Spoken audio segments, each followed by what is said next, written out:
लीजिए सुनिए प्रेमचंद की लिखी कहानी बड़े बाबू। वाचन समीर गोस्वामी का है। 365 दिन, कई घंटे और कई मिनट की लगातार और अनथक दौड़ धूप के बाद मैं आखिर अपनी मंजिल पर धड़ से पहुंच गया। बड़े बाबू के दर्शन हो गए। मिट्टी के गोले ने आग के गोले का चक्कर पूरा कर लिया। अब तो आप मेरी भी भूगोल की लियाकत के कायल हो गए।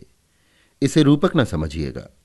बड़े बाबू में दोपहर के सूरज की गर्मी और रोशनी थी, और मैं क्या, और मेरी बिसात क्या, एक मुट्ठी खाक। बड़े बाबू मुझे देखकर मुस्कुराए। हाय, ये बड़े लोगों की मुस्कुराहट। मेरा अधमरा सा शरीर कांपने लगा। जी में आया बड़े बाबू के कदमों पर बिछ जाऊं। मैं काफिर नहीं, गालिब का मुरीद नहीं। जन्नत के होने पर मुझे पूरा यकीन है, उतना ही पूरा जितना अपने अंधेरे घर पर। लेकिन फरिश्ते मुझे जन्नत ले जाने के लिए आए तो भी यकीनन मुझे वो ज़बरदस्त खुशी न होती जो इस चमकती हुई मुस्कुराहट से हुई। आंखों में सरसों फूल गई। सारा दिल और दिमाग एक बगीचा बन गया। कल्पना ने मिस्र के ऊंचे महल बनाने शुरू कर दिए। सामने कुर्सियों, पर्दों और खस की टट्टियों से सजा सजाया कमरा था। दरवाजे पर उम्मीदवारों की भीड़ लगी हुई थी और इजानिब एक कुर्सी पर शान से बैठे हुए सबको उसका हिस्सा देने वाले खुदा के दुनियावी फर्ज अदा कर रहे थे। नगर में आज का तूफान बरपा था और मैं किसी तरफ आंख उठाकर न देखता था कि जैसे मुझे किसी से कुछ लेना देना नहीं। अचानक एक शेर जैसी गरज ने मेरे बनते हुए महल में एक भूचाल सा दिया। क्या काम है? हाय रे ये भोलापन!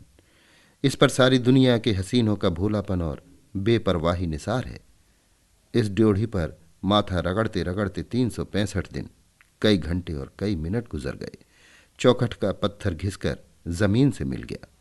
ईदू बिसाती की दुकान के आधे खिलौने और गोवर्धन हलवाई की आधी दुकान इसी ड्योढ़ी की भेंट चढ़ गई। और मुझसे आज सवाल होता है, क्या काम है? मगर नहीं, ये मेरी ज़्यादती है, सरासर जुल्म। जो दिमाग बड़े बड़े मुल्की और माली तमद्दुनी मसलों में दिन रात लगा रहता है, जो दिमाग डॉक्यूमेंटों, सर्कुलरों, परवानों, हुक्मनामों, नक्शों वगैरह के बोझ से दबा जा रहा हो, उसके नज़दीक मुझ जैसे खाक के पुतले की हस्ती ही क्या।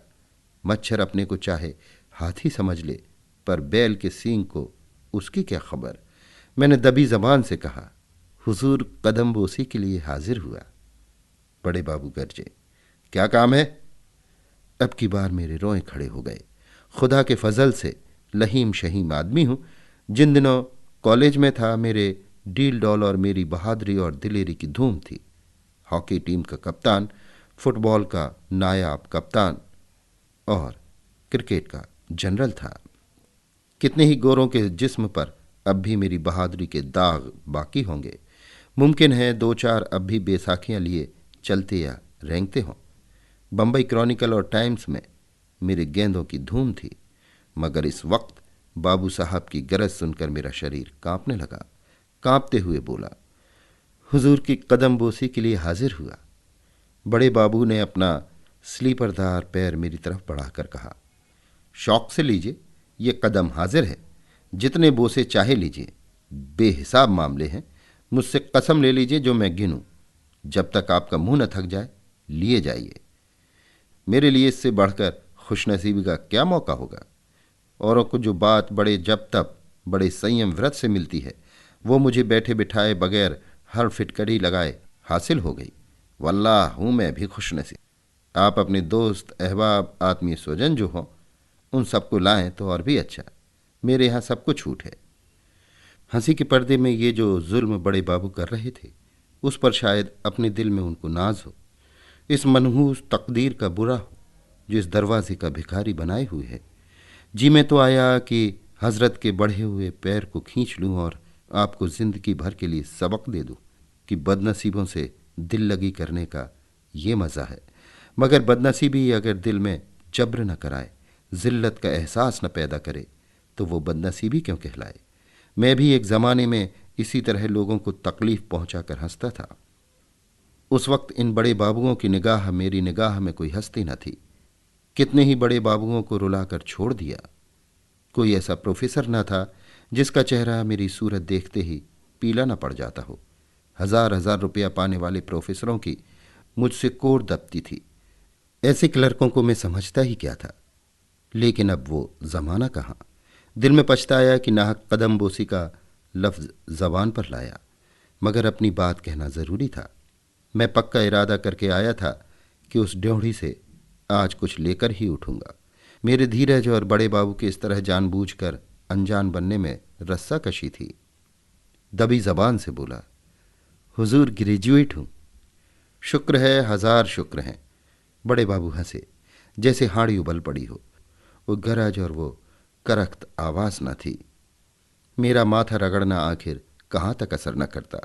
शायद असर को मेरी दुआ से दुश्मनी नहीं, मेरे कान बड़ी बेकरारी से वे लफ्ज़ सुनने के लिए बेचैन हो रहे थे जिनसे मेरी रूह को खुशी होगी। मगर आह, जितनी मायूसी इन कानों को हुई है उतनी शायद पहाड़ खोदने वाले फरहाद को भी न हुई होगी। वो मुस्कुराहट न थी, मेरी तकदीर की हंसी थी। हुजूर ने फरमाया, बड़ी खुशी की बात है। मुल्क और कौम के लिए इससे ज़्यादा खुशी की बात और क्या हो सकती है। मेरी दिली तमन्ना है मुल्क का हर नौजवान ग्रेजुएट हो जाए। ये ग्रेजुएट जिंदगी के जिस मैदान में जाए उस मैदान को तरक्की ही देगा। मुल्क की माली, तमद्दुनी, मजहबी गरज कि हर एक किस्म की तहरीक का जन्म और तरक्की ग्रेजुएटों ही पर मुनहसर है। अगर मुल्क में ग्रेजुएटों का ये अफसोसनाक अकाल ना होता तो असहयोग की तहरीक क्यों इतनी जल्दी मुर्दा हो जाती। क्यों बने हुए रंगे सियार, दगाबाज, जरपस्त लीडरों को डाके जनी के ऐसे मौके मिलते। तबलीग क्यों मुबल्लिगे अले हुस्लाम की इल्लत बनती। ग्रेजुएट में सच और झूठ की परख, निगाह का फैलाव और जांचने तौलने की काबिलियत होना ज़रूरी बात है। मेरी आंखें तो ग्रेजुएटों को देखकर नशे के दर्जे तक खुशी से भर उठती हैं। आप भी खुदा के फजल से अपनी किस्म की बहुत अच्छी मिसाल हैं, बिल्कुल अप टू डेट। ये शेरवानी तो बरकत एंड कंपनी की दुकान की सिली हुई होगी, जूते भी डासन के हैं। क्यों ना हो, आप लोगों ने कौम की जिंदगी के मय्यार को बहुत ऊंचा बना दिया है और अब वो बहुत जल्द अपनी मंजिल पर पहुंचेगी। ब्लैकबर्ड पेन भी है, वेस्ट एंड की रिस्ट वॉच भी है। बेशक अब कौमी बेड़े को ख्वाजा खिजर की ज़रूरत भी नहीं, वो उनकी मिन्नत न करेगा। हाय तकदीर और वाय तकदीर, अगर जानता कि ये शेरवानी और फाउंटेन पेन और रिस्ट वॉच यो मजाक का निशाना बनेंगी तो दोस्तों का एहसान क्यों लेता। नमाज बख्शवाने आया था, रोज़े गले पड़े। किताबों में पढ़ा था गरीबी की हुलिया ऐलान है अपनी नाकामी का, न्योता देना है अपनी जिल्लत को। तजुर्बा भी यही कहता था। चीथड़े लगाए हुए भिखमंगों को कितनी बेदर्दी से दुत्कारता हूँ, लेकिन जब कोई हजरत सूफी साफी बने हुए, लंबे लंबे बाल कंधों पर बिखेरे, सुनहरा अमामा सर पर बांका तिरछा शान से बांधे, संदली रंग का नीचा कुर्ता पहने कमरे में आ पहुँचते हैं तो मजबूर होकर उनकी इज्जत करनी पड़ती है और उनकी पाकीज़गी के बारे में हजारों शुबहे पैदा होने पर भी छोटी छोटी रकम जो उनकी नज़र की जाती है वो 1 दर्जन भिखारियों को अच्छा खाना खिलाने के सामान इकट्ठा कर देती। पुरानी मसल है, भेस से ही भीख मिलती है, पर आज ये बात गलत साबित हो गई। अब बीबी साहबा की वो तंबीह ही याद आई जो उसने चलते वक्त दी थी। क्यों बेकार अपनी बेइज्जती कराने जा रहे हो। वो साफ समझेंगे कि ये मांगे जांचे का ठाठ है।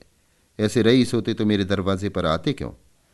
उस वक्त मैंने इस तंबीह को बीवी की कम निगाह और उसका गंवारपन समझा था, पर अब मालूम हुआ कि गंवारने भी कभी कभी सूझ की बातें कहते हैं। मगर अब पछताना बेकार है। मैंने अजीजी से कहा, हुजूर कहीं मेरी भी परवरिश फरमाए। बड़े बाबू ने मेरी तरफ इस अंदाज से देखा जैसे मैं किसी दूसरी दुनिया का जानवर हूं और बहुत दिलासा देने के लहजे में बोले, आपकी परवरिश खुदा करेगा, वही सबका रज्जाक है।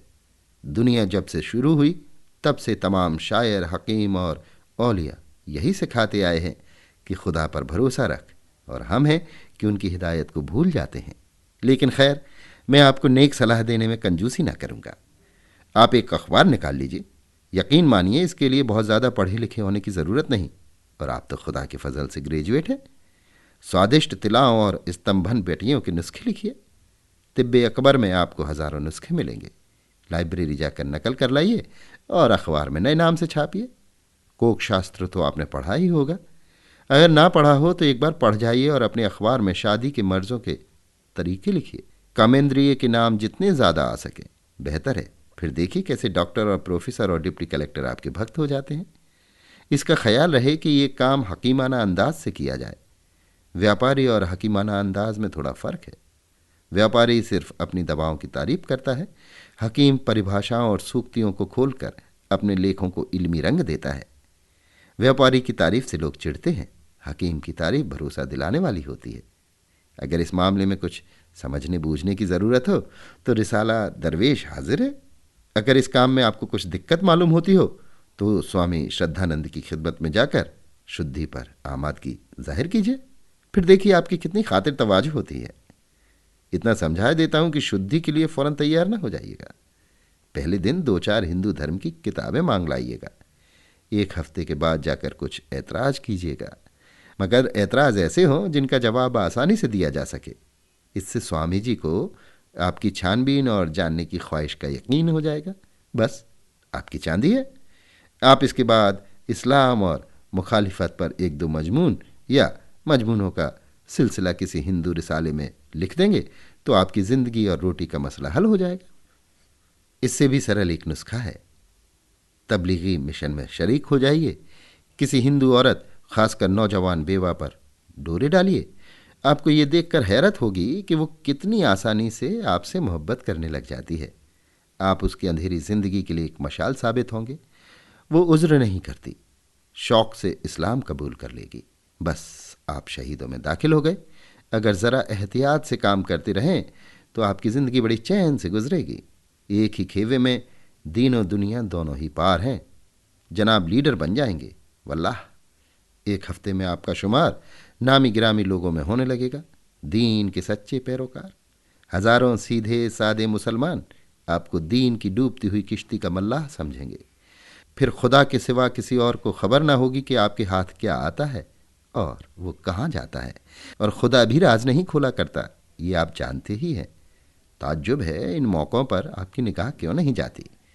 मैं तो बुढ़ा हो गया और अब कोई नया काम नहीं सीख सकता, वरना इस वक्त लीडरों का लीडर होता।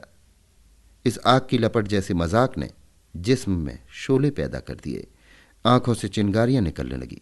धीरज हाथ से छूटा जा रहा था, मगर कहरे दरवेश बर जाने दरवेश, भिखारी का गुस्सा अपनी जान पर के मुताबिक सर झुकाकर खड़ा रहा।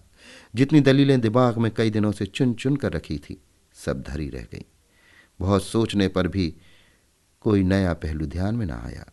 यह खुदा के फजल से बेवकूफ़ या कुंद जेहन नहीं हूं, अच्छा दिमाग पाया है। इतने सोच विचार से कोई अच्छी सी गज़ल हो जाती, पर तबीयत ही तो है ना लड़ी। इत्तेफाक से जेब में हाथ डाला तो अचानक याद आ गया कि सिफारशी ख़तों का एक पोथा भी साथ लाया हूँ।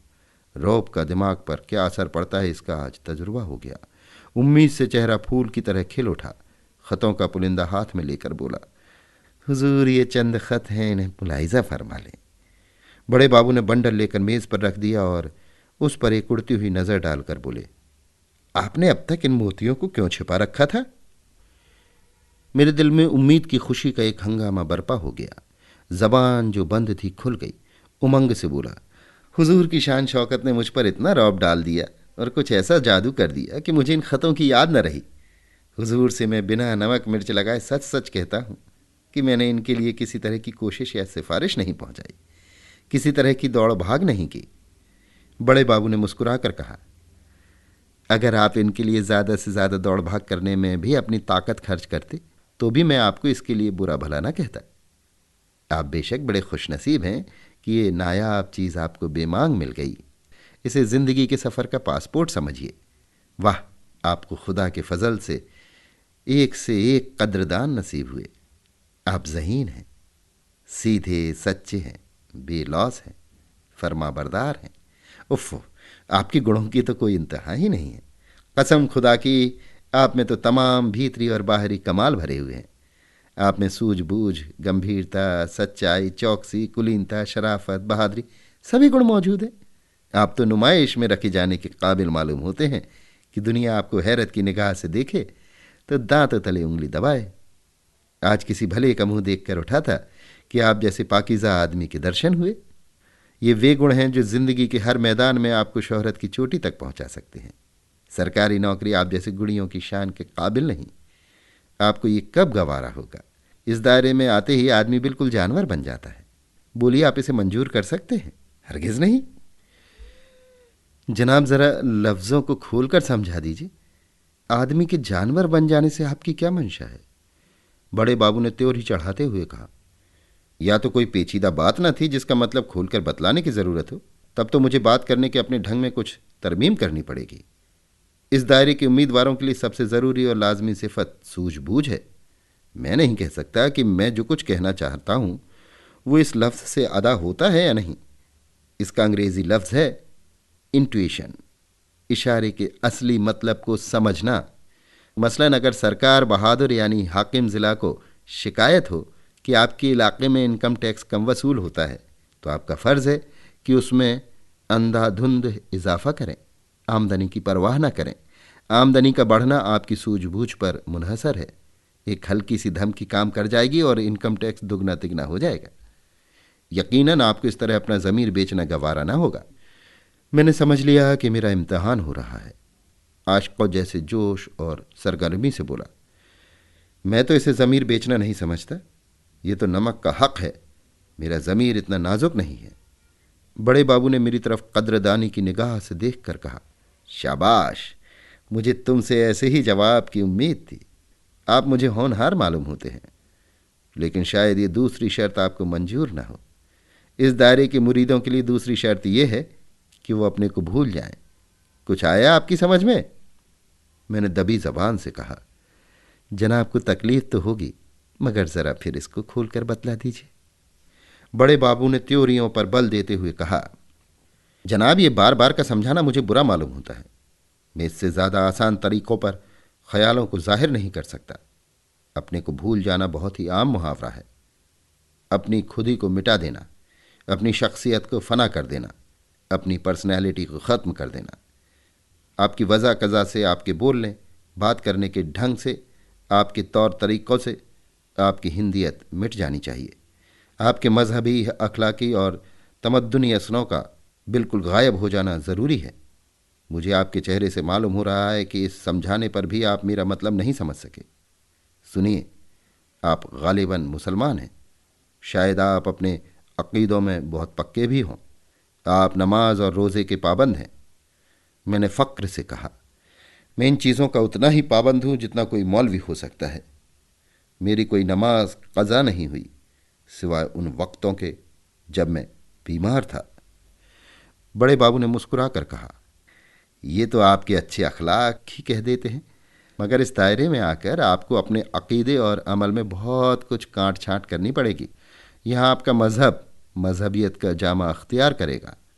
आप भूल कर भी अपनी पेशानी को किसी सिजदे में न झुकाएं, कोई बात नहीं। आप भूल कर भी ज़कात के झगड़े में न फंसें, कोई बात नहीं। लेकिन आपको अपने मज़हब के नाम पर फरियाद करने के लिए हमेशा आगे रहना और दूसरों को आमादा करना होगा। अगर आपके ज़िले में 2 डिप्टी कलेक्टर हिंदू हैं और मुसलमान सिर्फ एक, तो आपका फ़र्ज़ होगा कि हिज एक्सीलेंसी गवर्नर की खिदमत में एक डेपुटेशन भेजने के लिए कौम के रईसों में आमादा करें। अगर आपको मालूम हो कि किसी म्यूनिसिपलिटी ने कसाईयों को शहर से बाहर दुकान रखने की तजवीज़ पास कर दी है, तो आपका फ़र्ज़ होगा कि कौम के चौधरियों को उस म्यूनिसिपलिटी का सिर तोड़ने के लिए तहरीक करें। आपको सोते जागते, उठते बैठते जात पात का राग अलापना चाहिए।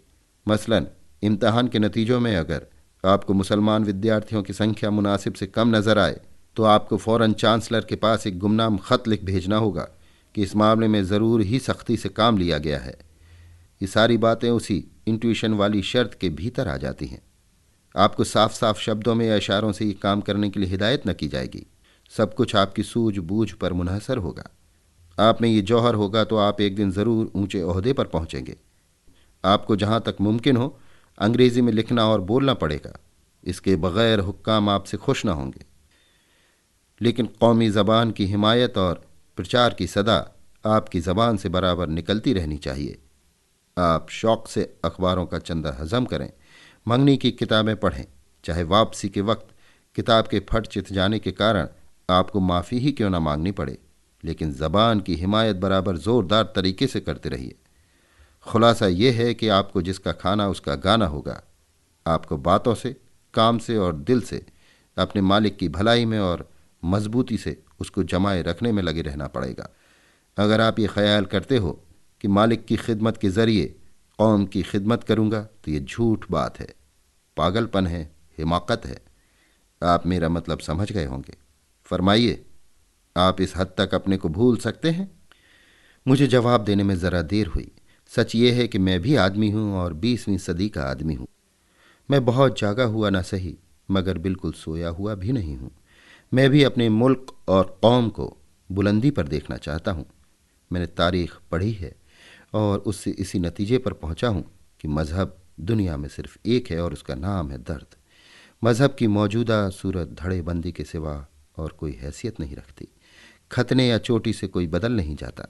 पूजा के लिए कलीसा, मस्जिद, मंदिर की मैं बिल्कुल ज़रूरत नहीं समझता। हाँ, ये मानता हूँ कि घमंड और खुदगर्जी को दबाए रखने के लिए कुछ करना ज़रूरी है। इसलिए नहीं कि उससे मुझे जन्नत मिलेगी या मेरी मुक्ति होगी, बल्कि सिर्फ इसलिए कि मुझे दूसरों के हक़ छीनने से नफ़रत होगी। मुझ में खुद ही का खासा जुज़ मौजूद है। यूँ अपनी खुशी से कहिए तो आपकी जूतियाँ सीधी करूँ, लेकिन हुकूमत की बर्दाश्त नहीं। महकूम बनना शर्मनाक समझता हूँ। किसी गरीब को जुल्म का शिकार होते देखकर मेरे खून में गर्मी पैदा हो जाती है। किसी से दब कर रहने से मर जाना बेहतर समझता हूँ, लेकिन ख्याल हालात पर तो फतह नहीं पा सकता। रोज़ी फ़िक्र तो सबसे बड़ी। इतने दिनों के बाद बड़े बाबू की निगाहें करम को अपनी ओर मुड़ता देखकर मैं इसके सिवा कि अपना सिर झुका दूं, दूसरा कर ही क्या सकता था। बोला, जनाब मेरी तरफ से भरोसा रखें, मालिक की खिदमत में अपनी तरफ से कुछ उठा न रखूंगा। गैरत को फना कर देना होगा। मंजूर। शराफत के जज्बों को उठाकर ताक पर रख देना होगा। मंजूर। मुखबिरी करनी पड़ेगी। मंजूर। तो बिस्मिल्लाह, कल से आपका नाम उम्मीदवारों की फेहरिस्त में लिख दिया जाएगा। मैंने सोचा था कल से कोई जगह मिल जाएगी। इतनी जिल्लत कबूल करने के बाद रोज़ी की फ़िक्र से तो आज़ाद हो जाऊंगा। अब ये हकीकत खुली। बरबस मुंह से निकला, और जगह कब तक मिलेगी? बड़े बाबू हंसे, वो दिल दुखाने वाली हंसी जिसमें तौहीन का पहलू ख़ास था। जनाब, मैं कोई ज्योतिषी नहीं, कोई फ़कीर दरवेश नहीं। बेहतर इस सवाल का जवाब आप किसी औलिया से पूछें। दस्तरखान बिछा देना मेरा काम है। खाना आएगा और वो आपके हलक में जाएगा। ये पेशीन गोई मैं नहीं कर सकता। मैंने मायूसी के साथ कहा, मैं तो इससे बड़ी इनायत का मुंतज़िर था। बड़े बाबू कुर्सी से उठकर बोले, कसम खुदा की, आप परले दर्जे के कूड़ मगज़ आदमी हैं। आपके दिमाग में भूसा भरा है। दस्तरखान का आ जाना आप कोई छोटी बात समझते हैं? इंतज़ार का मज़ा आपकी निगाह में कोई चीज़ ही नहीं। हालांकि इंतज़ार में इंसान उम्रें गुजार सकता है। अमलों से आपका परिचय हो जाएगा। मामले बिठाने, सौदे पटाने के सुनहरे मौके हाथ आएंगे। हुक्काम के लड़के पढ़ाइएगा। अगर गंडे तावीज़ का फ़न सीख लीजिए तो आपके हक़ में बहुत मुफीद हो। कुछ हकीमी भी सीख लीजिए। अच्छे होशियार सुनारों से दोस्ती पैदा कीजिए, क्योंकि आपको उनसे अक्सर काम पड़ेगा। हुक्काम की औरतें आप ही के मार्फत अपनी ज़रूरतें पूरी कराएंगी, मगर इन सब लटकों से ज़्यादा कारगर एक और लटका है। अगर वो हुनर आप में है तो यकीनन आपके इंतज़ार की मुद्दत बहुत कुछ कम हो सकती है। आप बड़े बड़े हाकिमों के लिए तफरीह का सामान जुटा सकते हैं। बड़े बाबू मेरी तरफ कनखियों से देखकर मुस्कुराए। तफरीह के सामान से उनका क्या मतलब है, ये मैं ना समझ सका, मगर पूछते हुए भी डर लगता था कि कहीं बड़े बाबू बिगड़ न जाएं और फिर मामला ख़राब हो जाए। एक बेचैनी की सी हालत में ज़मीन की तरफ ताकने लगा। बड़े बाबू ताड़ तो गए कि इसकी समझ में मेरी बात ना आई, लेकिन अब उनकी त्योरियों पर बल नहीं पड़े, ना ही उनके लहजे ने हमदर्दी की झलक फरमाई। ये तो गैर मुमकिन है कि आपने बाजार की सैर न की हो। मैंने शर्माते हुए कहा, नहीं हुजूर, बंदा इस कूचे को बिल्कुल नहीं जानता। बड़े बाबू, तो आपको इस कूचे की खाक छाननी पड़ेगी। हाकिम भी आंख कान रखते हैं। दिन भर की दिमागी थकन के बाद स्वभावतः रात को उनकी तबीयत तफरीह की तरफ झुकती है। अगर आप उनके लिए आंखों को अच्छा लगने वाले रूप और कानों को भाने वाले संगीत का इंतज़ाम सस्ते दामों कर सकते हैं या कर सकें तो। मैंने किसी कदर तेज होकर कहा, आपका कहने का मतलब यह है कि मुझे रूप की मंडी की दलाली करनी पड़ेगी? बड़े बाबू, तो आप तेज क्यों होते हैं? अगर अब तक इतनी छोटी सी बात आप नहीं समझे तो ये मेरा कसूर है या आपकी अक्ल का? मेरे जिस्म में आग लग गई। जी में आया कि बड़े बाबू को जुजुत्सु के 2-4 हाथ दिखाऊं, मगर घर की बेसरो सामानी का ख्याल आ गया। बीवी की इंतज़ार करती हुई आंखें और बच्चों की भूखी सूरतें याद आ गईं। जिल्लत का एक दरिया हलक से नीचे ढकेलते हुए बोला, जी नहीं, मैं तेज नहीं हुआ था। ऐसी बेअदबी मुझसे नहीं हो सकती। आंखों में आंसू भरकर, ज़रूरत ने मेरी गैरत को मिटा दिया है। आप मेरा नाम उम्मीदवारों में दर्ज कर लें। हालात मुझसे जो कुछ कराएंगे वो सब करूंगा और मरते दम तक आपका एहसानमंद रहूंगा। अभी आप सुन रहे थे प्रेमचंद की लिखी कहानी बड़े बाबू। वाचन समीर गोस्वामी का था।